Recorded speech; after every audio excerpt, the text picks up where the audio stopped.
Welcome everyone from everywhere, and currently I am standing right in the middle of downtown Asheville, North Carolina.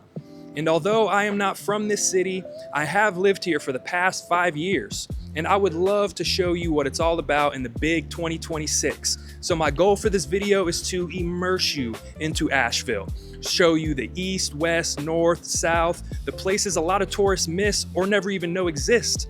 So let's go see what shenanigans we can get into as an average person on an average summer day here in Asheville. Oh God, that was lame, and somebody saw me. All right, let's go.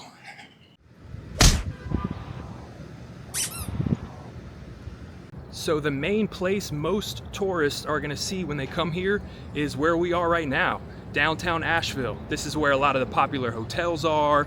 It's really close to the Biltmore. There's a lot of restaurants, bars, all that good stuff.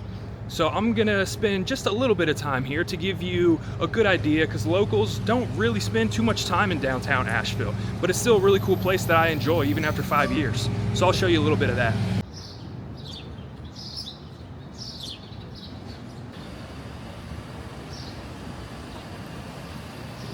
Right now, I'm about to take you guys down a really popular street here in downtown called Wall Street.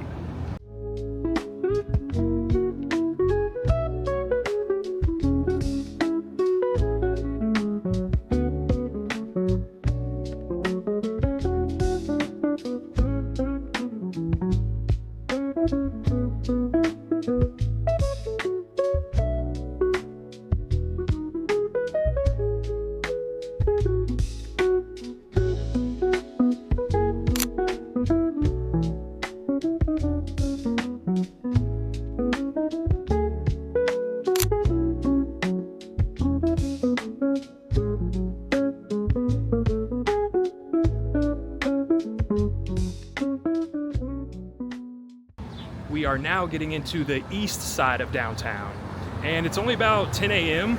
so the city's still not alive yet. Everything's pretty much closed. There's not many people out, but it is a good time to walk around.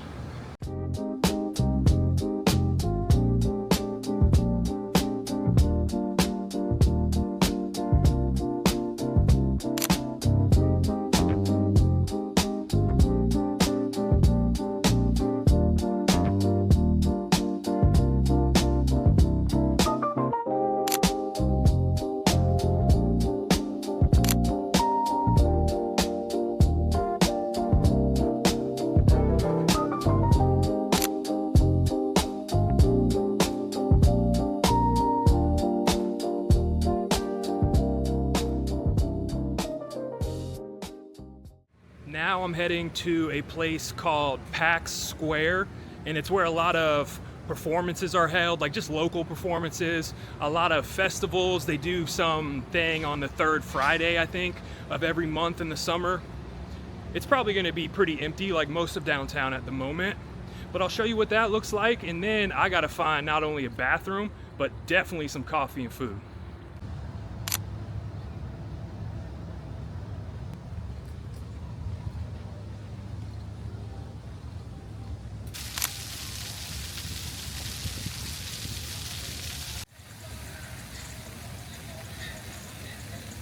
So that was the east side of downtown Asheville. I'm gonna head to the north now, grab some coffee, food, use the bathroom, show you a little bit of the south side, and then we'll head to West Asheville, which is an entirely different city in itself.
And that, my dear viewers, was a good look into downtown Asheville on a random weekday.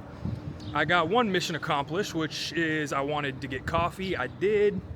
Izzy's Coffee Den, it's a nice local spot, so I stayed true to that aspect of it. But yeah, that's kind of what most locals do when they go downtown, is what I just did. Make a couple laps, enjoy the weather, and then be on their merry way. So now let's go check out West Asheville.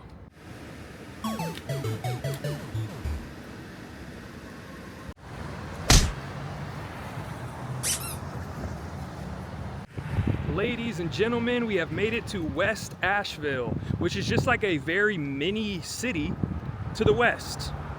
And this is hands down one of the more grungy parts of the city, one of the more sketchy parts. And to be completely honest, whenever I'm walking around down here, I don't really feel the safest. There's a lot of interesting characters, let's say the least. So I will give you a boots on the ground locals vibe of what this part of the city is all about. But me personally, I don't come here that often. Yeah, there's some good cafes, there's some cool little breweries and restaurants and whatnot, but I think as somebody who's lived here for 5 years, there's far better parts of the city that aren't as like dirty and sketchy. But at the end of the day, I still like it. It has its quirks and its own personality. So I'll give you a good little overview before we head to a different part of the city.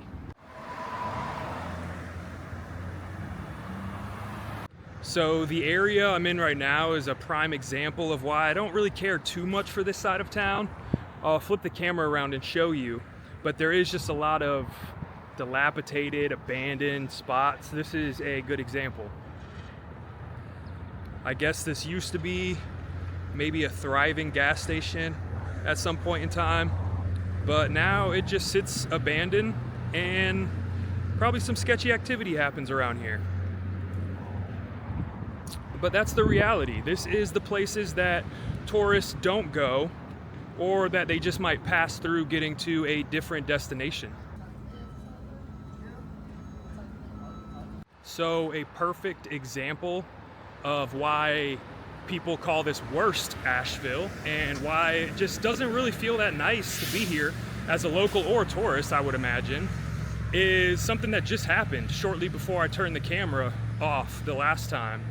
A guy walked up to me and said, "Hey, excuse me, like, can you donate money to me and my son? Venmo, Cash App, dimes, nickels, whatever." And you know, a lot of people ask for money. I don't have any money on me. I definitely wasn't gonna Venmo or Cash App him, because for all I know, he's just trying to get one over on me, you know? And then right behind him, there was a guy that looked really sketchy with like scabs all over his arms and legs, more than likely from shooting up drugs. But that's the reality here. I don't really care for this area for those reasons.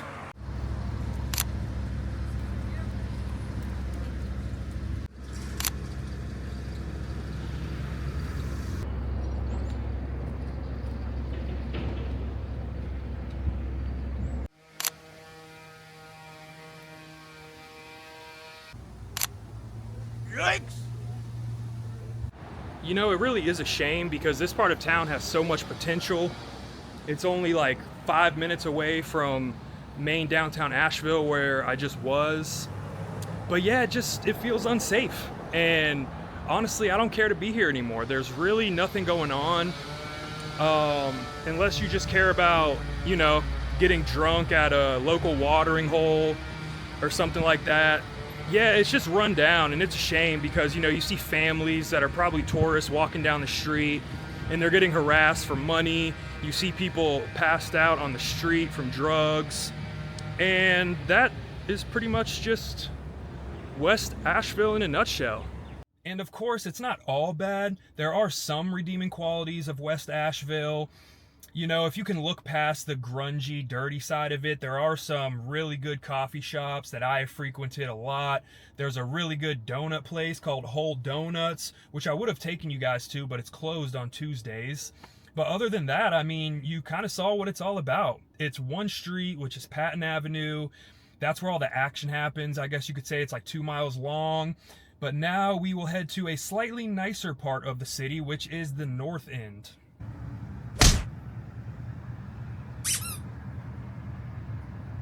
We have made it, ladies and gentlemen, to the far northern reaches of Asheville. This is about as far north as you can go before you hit the next city up, which is called Woodfin. The traffic on the way here was absolutely atrocious, and I'm sure it's going to be the same way back, but that's the reality of a local here in Asheville. It's blown up as a city. People like me have moved here over the years. So I'm going to enjoy the outdoors, and right now I'm at one of my favorite spots in North Asheville. It's called Beaver Lake, and there is a 3-mile walking trail around the lake where people walk their dogs, go jogging, and even though it's really close to the city center, you feel like peace and quiet when you're here. It's as close as you can get to nature here in North Asheville and still be really close to the conveniences of the city.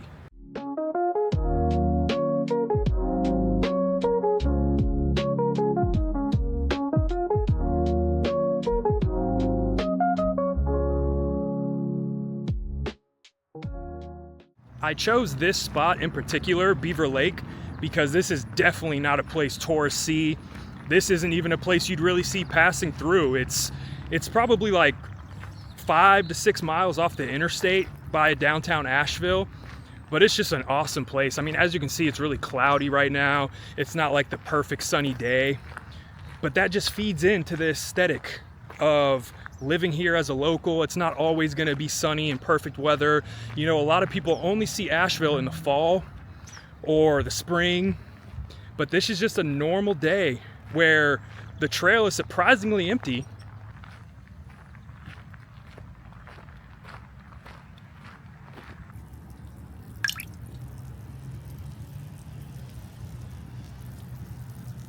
The contrast of where we just were in West Asheville to this area is very noticeable.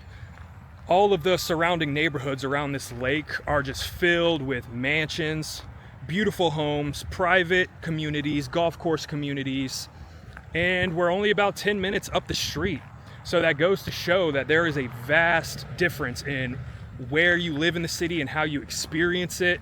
I'll give you guys a taste of the scale of the money on this side of town.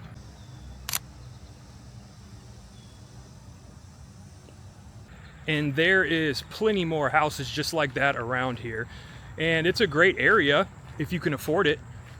A lot of nice grocery stores. There's a Trader Joe's, a Harris Teeter, everything you could want in the north side of Asheville. I'm assuming this is like where all the doctors live, all the tech people.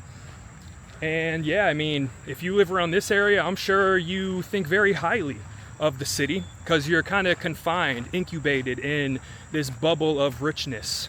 But that's not all the city is about, you know, and that's what I wanted to show everybody. It's there's a lot of different facets of the city, so I'm glad I get to shine some light on the various ways of life around here.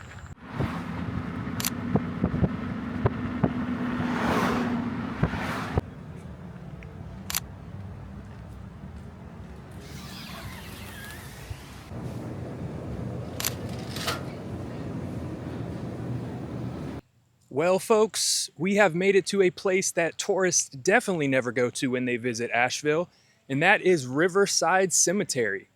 It is the most beautiful and peaceful cemetery I've ever been to. Believe it or not, as a local, I love just coming here and walking around. There are some really neat grave sites here.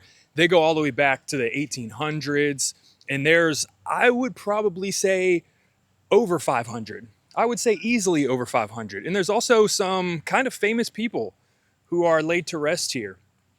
And this is something that locals do. People come here and walk their dogs. They just enjoy a nice stroll like I am doing. However, I'm probably desecrating a grave because my camera is set up on one right now. But I don't think Mr. Sluter would care. So thank you, Mr. Sluter, for holding my camera up. And let's go look at some graves.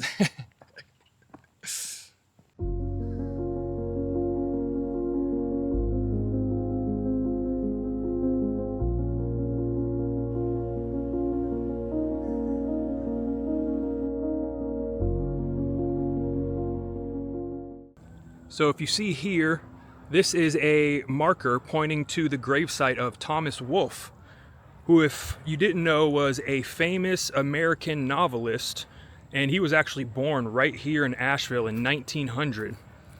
And this is his gravesite here. It's definitely famous amongst locals.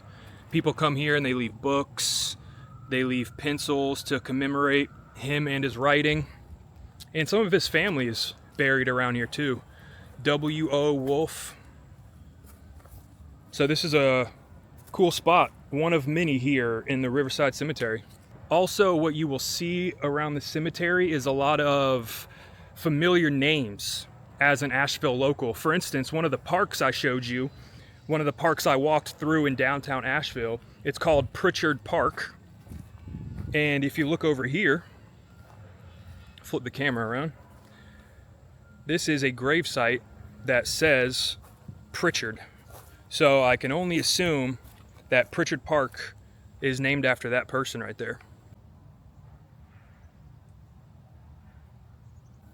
And then you'll have these very old headstones. This person died in 1917. Wild. Right now I'm on the way to another famous mausoleum here in Riverside. It's beautiful, actually.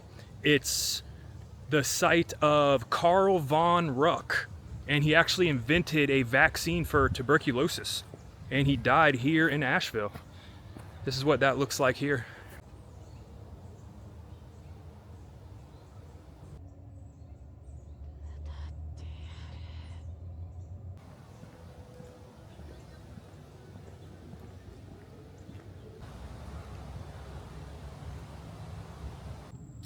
This here is another pretty famous mausoleum here at Riverside. It belongs to a woman named Jill Halliburton Sue, and she was the heiress to the Halliburton Oil Company.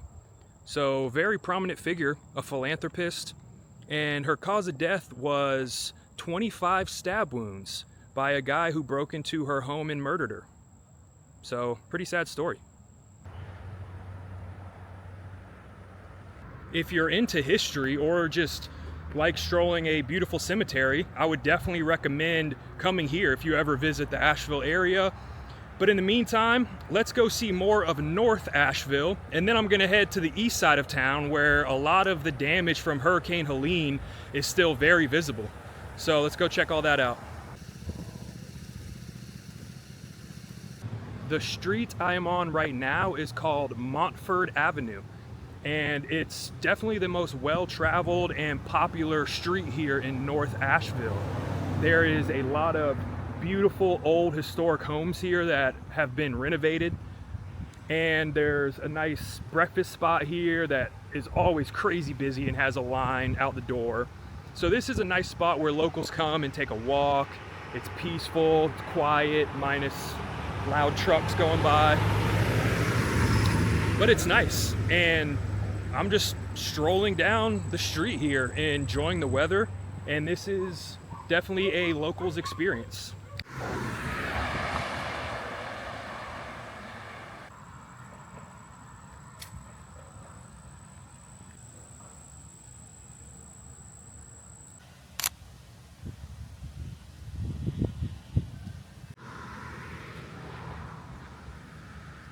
And that is North Asheville in a nutshell.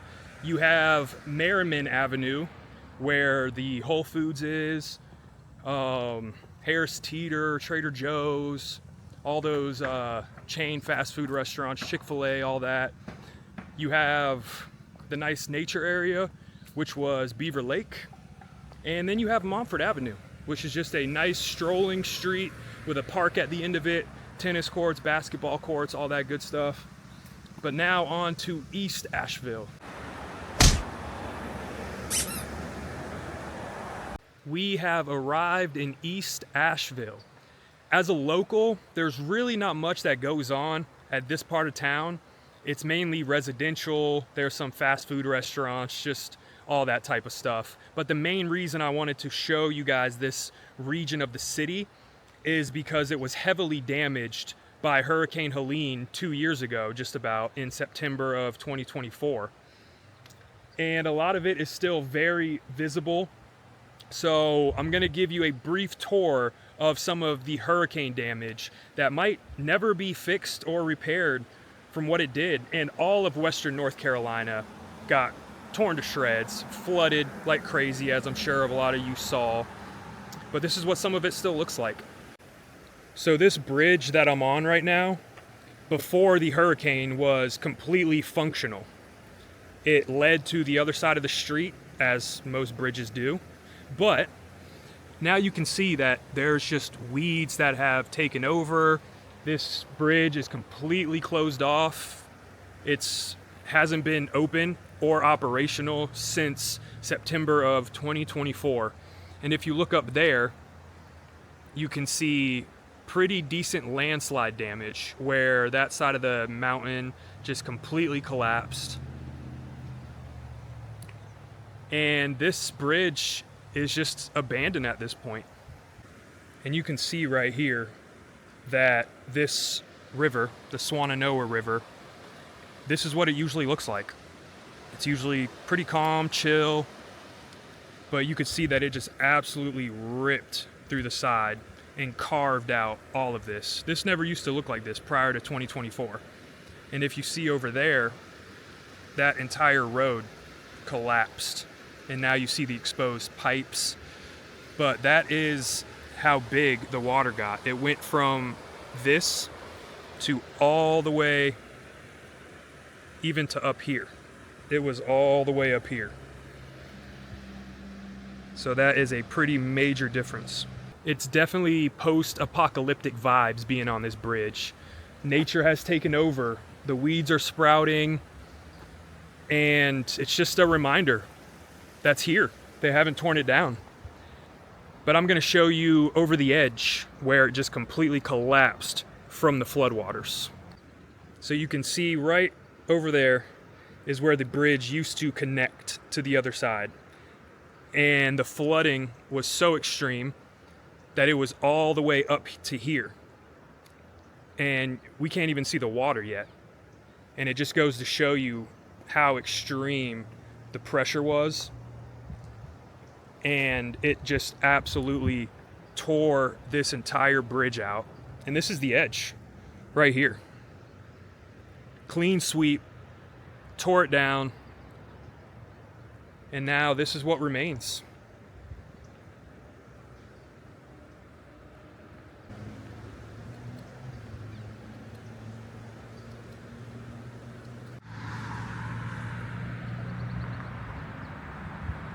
We have just arrived to another site right off of a main road here that was absolutely destroyed by the floods from Hurricane Helene.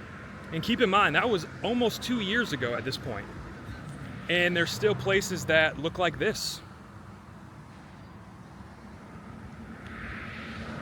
This was something. I can't even tell what type of business it was at one point.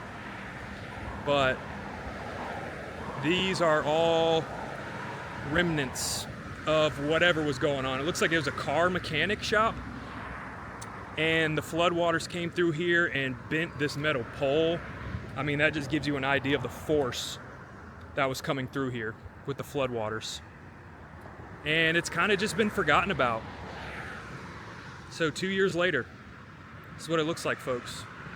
And to give you a good idea of how far the water was, how far it came up, I'm gonna flip the camera around and show you where the river is and how far it had to travel to do the damage it did. So this right there is where the river is. And you can't even see it. That's how low it is, that's how calm it is. But it went from there all the way across the street and buried this building in water.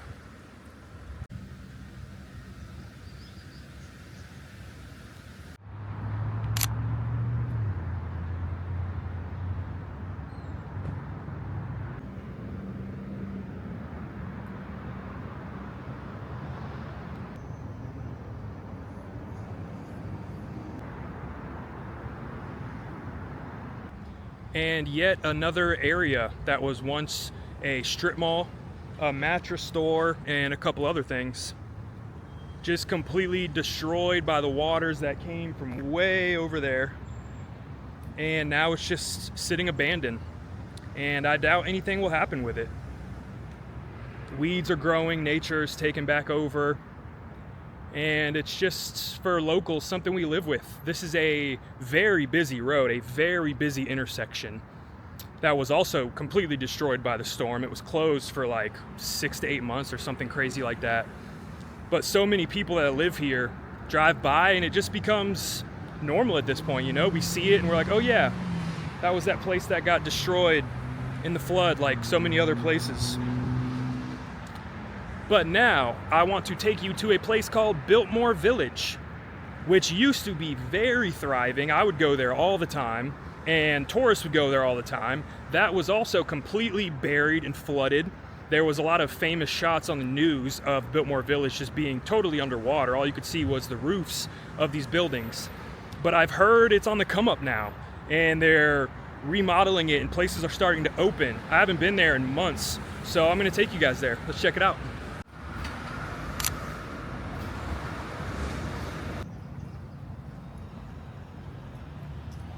We are now in Biltmore Village, and what I want you to keep in mind as I'm showing you around here is that the water was up to the roof of every building. So I would be completely submerged underwater when the hurricane hit. And also what I want you to keep in mind is that before the hurricane and the flood, every building was occupied by a business. The streets were thriving. There was cafes, there was salons, clothing stores, anything you could think of. This was a very busy part of town where locals and tourists would go. But now, even though it's still semi-built back up and open, it's still pretty empty and desolate. But I'll show you guys around. So this building here was a Lululemon store. You still have the signage right here, but 2 years later it is still boarded up, abandoned, and it doesn't look like it's been cleaned up too much. We are approaching a slab of concrete now, is what it is, but at one point it was a building, and to be honest I don't remember exactly what it was, but it was completely destroyed by the flood and they haven't built anything in its place.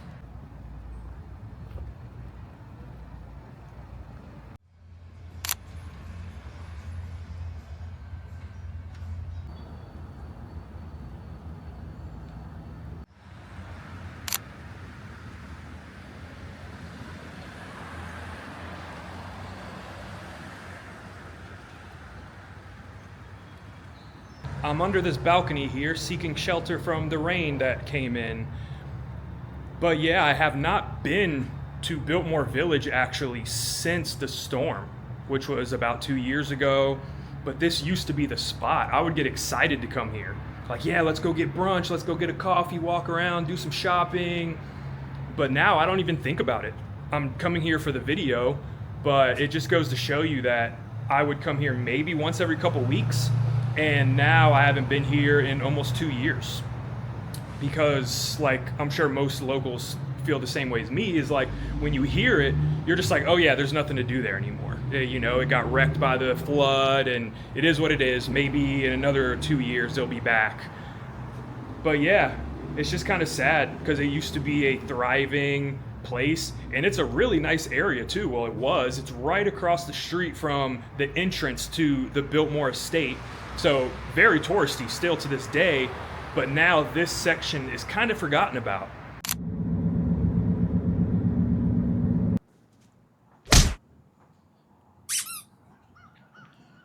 Well, folks, we have made it to our final destination, which is South Asheville, and more specifically, we are in a place called Biltmore Park. I'm excited to show you this place because, in my opinion, it's the only place worth visiting in South Asheville and worth dealing with the traffic, because most locals know that the worst traffic in the city is definitely here in South Asheville, and there's really no fast way to get here from any other region of the city.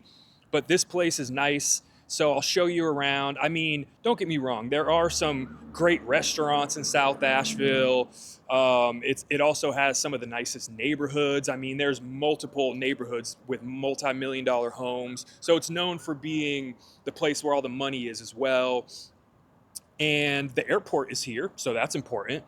But aside from that, yeah, locals just know it as a place with heavy traffic, in a place where there's just strip mall after strip mall and chain restaurants and Walmart, Target, all that type of stuff. But I will show you the beauty of Biltmore Park.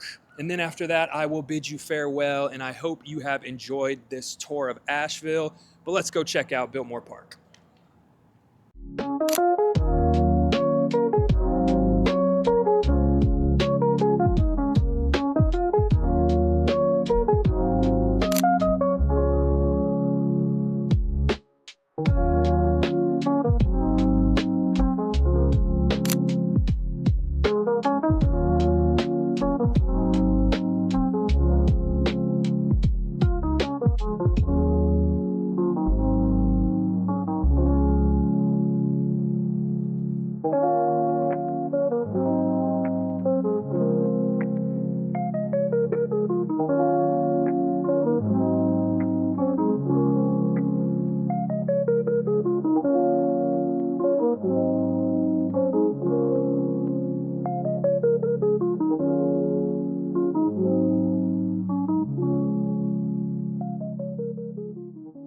So before signing off, I wanted to do a quick pros and cons list of living here in Asheville, because it's a wildly different experience living here than it is being a tourist.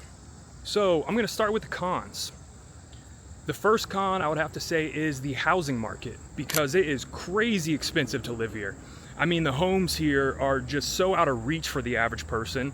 I'm talking like there's even trailers I've seen that the average person couldn't afford. So it's craziness. It honestly is. And that's a big reason why people move out of Asheville. It's just so expensive. So that's con number one. Con number two, I would say, is the amount of rainy days and just cloud covered days we get. You might get lucky here as a tourist and get some days in a row of sun, but for the most part, you will experience living here year round a crazy amount of rain and clouds, right? I mean, it is considered a temporary rainforest at the end of the day, and you can tell. Shortly after moving here, I was like, wow, I haven't seen the sun in 5 days, or it hasn't stopped raining for 3 days. So that's something to keep in mind. The cloud cover and rain is definitely commonplace. I would say the third con is the homeless population.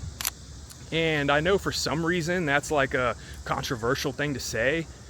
And look, if you're the type of person who doesn't mind drugs being done right out in the open in broad daylight, right in the middle of the city, if you're the type of person who doesn't mind stepping over somebody passed out on the sidewalk from drugs, or if you're the type of person who doesn't mind tents and encampments being set up all around the city, then hey, to each his own. But that is a con to me, and it's a big one. It's just not a good look. It is what it is. For any city, it just kind of kills the vibe a little bit. So as for the pros, pro number one has got to be the access to nature. I mean, you're surrounded by mountains, there's waterfalls, hiking trails, rivers everywhere, camping. So that is a major pro of living here in Asheville. Pro number two, I would say, is the variety you get. As you saw in the video, the north part of the city and the south is completely different. Same thing with the east and the west. So you can kind of wake up and like customize your day to what you want it to be. And there's a lot of good food around here, great coffee, and of course breweries and bars. I'll do a whole video on that in the future. That's pro number two.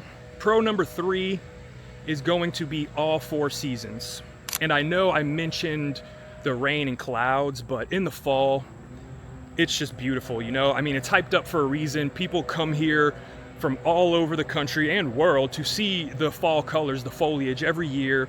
And it's definitely something I'd recommend coming to do. I mean, with the backdrop of the mountains and the rivers, it's amazing. I get so excited every time when fall is coming. It's something you got to see at least once in your life. But yeah, that's gonna do it, guys. I mean, if you've made it this far, I truly thank you. I hope you've enjoyed the Asheville tour as a local, and you really got a feel for what it's like to live here in 2026 or anytime in the future. Of course, I'm dropping new videos every single Monday, so I hope you stick around. And until then, I'll see you next time. Peace. That is Caucasian from the mountains of Caucasus.